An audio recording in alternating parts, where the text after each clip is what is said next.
ये कहानी 19 साल के इवान की है। इवान का कॉलेज में नया नया एडमिशन हुआ था और वो बहुत ही एक्साइटेड था, लेकिन उसे नहीं पता था कि उस कॉलेज में उसका इंतजार कौन सी भयानक मुसीबत कर रही है। उसका कॉलेज में पहला दिन था। जब वो अपने लेक्चर्स खत्म करके अपने हॉस्टल रूम की तरफ जा रहा था, तभी उस कॉरिडोर में उसे एक औरत खड़ी दिखी।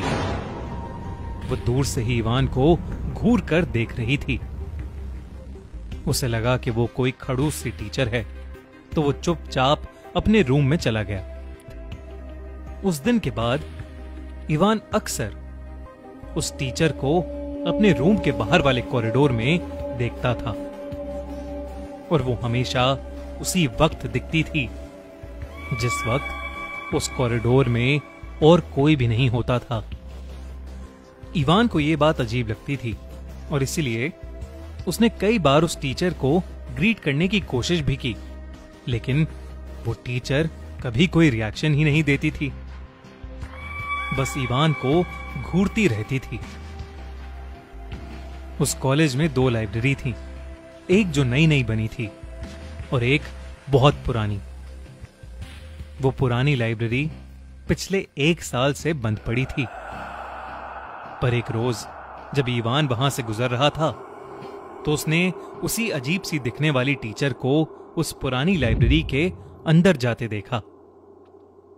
उसने सोचा कि वो उस टीचर को फॉलो करेगा और पता लगाएगा कि आखिरकार वो है कौन। वो लाइब्रेरी बहुत ही खराब कंडीशन में थी और उसके अंदर से एक अजीब सी बू आ रही थी।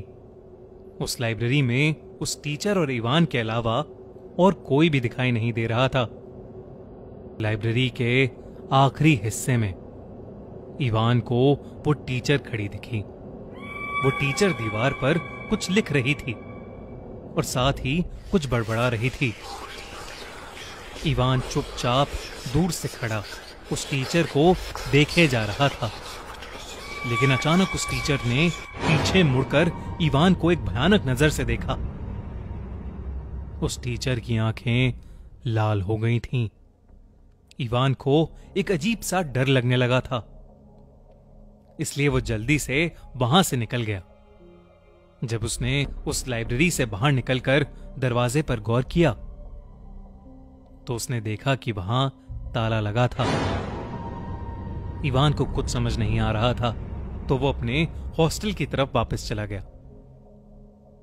उसके हॉस्टल वार्डन ने उसकी ऐसी घबराई हुई हालत देखकर उससे पूछा कि अचानक उसे क्या हो गया है। जब उसने पूरी बात अपने हॉस्टल के वार्डन को बताई तो वार्डन अचानक चौंक उठा। ऐसा लग रहा था कि मानो इवान की बात सुनकर वो सुन्न पड़ गया हो। वार्डन को देखकर इवान और डर गया और उसने वार्डन से पूछा कि उसे क्या हो गया और वो टीचर आखिर है कौन। वार्डन ने इवान से तो कुछ नहीं कहा, लेकिन उसे एक वार्निंग जरूर दी कि वो दोबारा भूल कर भी उस पुरानी लाइब्रेरी के आसपास न भटके। डरे हुए इवान ने अपनी गर्दन हिलाई और अपने रूम में चला गया। रात में इवान अपने रूममेट रॉन के साथ बैठा हुआ था। वो एक दूसरे से बातें कर रहे थे कि तभी इवान को अपने रूम के दरवाजे के नीचे किसी की परछाई नजर आई। इवान ने दरवाजा खोला तो वहां कोई भी नहीं था। रॉन ने उससे पूछा कि वो इतना टेंस्ड क्यों है। तब इवान ने रॉन को उस अजीब सी दिखने वाली टीचर के बारे में बताया, जिसे सुनकर रॉन भी बहुत हैरान हो गया। रॉन ने इवान से कहा कि उसे भी वो टीचर कई बार दिखी है, कभी उनके रूम के बाहर वाले कॉरिडोर में तो कभी वाटर कूलर के पास। वो दोनों बातें कर ही रहे थे कि इतनी देर में इवान और रॉन के रूम के बाहर फिर कोई परछाई आई। इस बार वो दोनों अपने रूम से बाहर आकर कॉरिडोर में उस परछाई को ढूंढने लगे। कुछ आगे जाते ही वो दोनों उसी पुरानी लाइब्रेरी तक पहुंच गए थे। हॉस्टल वार्डन की चेतावनी के बावजूद इवान रॉन को लेकर उस लाइब्रेरी के अंदर चला गया। लाइब्रेरी के अंदर अब भी बहुत तेज एक बू आ रही थी, जैसे कई दिनों से कुछ सड़ रहा हो।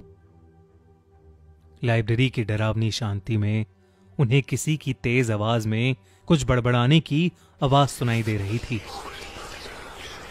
जब रॉन और इवान उस आवाज के पास गए तो उन्होंने देखा कि वो टीचर लाइब्रेरी के पीछे वाले कोने में खुद को नोच रही है और जोर जोर से कुछ बड़बड़ाए जा रही है। इवान और रॉन ये देखकर बहुत ज्यादा डर गए। जैसे ही वो वहां से निकलने वाले थे, लाइब्रेरी का दरवाजा अपने आप बंद हो गया। इवान और रॉन मुड़े तो उनके पैरों तले जमीन खिसक गई। उस टीचर का चेहरा बेहद डरावना हो गया था।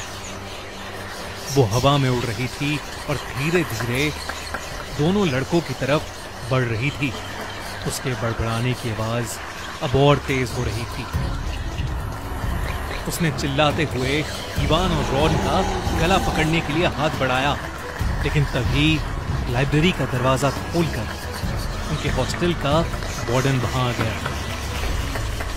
वार्डन के वहां आते ही वो टीचर वहां से गायब हो गई। इवान और रॉन की खराब हालत को देखकर हॉस्टल वार्डन उन दोनों को जल्दी से कॉलेज के मेडिकल रूम में ले गया। अगले दिन जब वो दोनों थोड़ा बेहतर महसूस कर रहे थे, तब हॉस्टल वार्डन ने उन्हें बताया कि 1 साल पहले कॉलेज की एक टीचर ने उस लाइब्रेरी में 2 बच्चों को मारने के बाद खुद भी सुसाइड कर लिया था। वो अपनी पर्सनल लाइफ की वजह से मेंटली अनस्टेबल हो गई थी और वो इतनी पागल हो गई थी कि उसने उन दोनों बच्चों को नोच नोच कर मार डाला।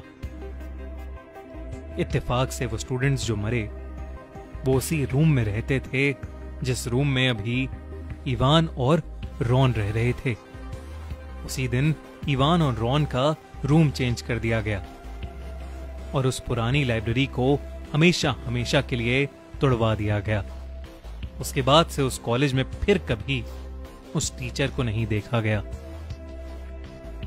इवान और रॉन उस रात बाल बाल बच तो गए, लेकिन वो आज भी उस भयानक टीचर के भूत के बारे में सोचकर कांप उठते हैं।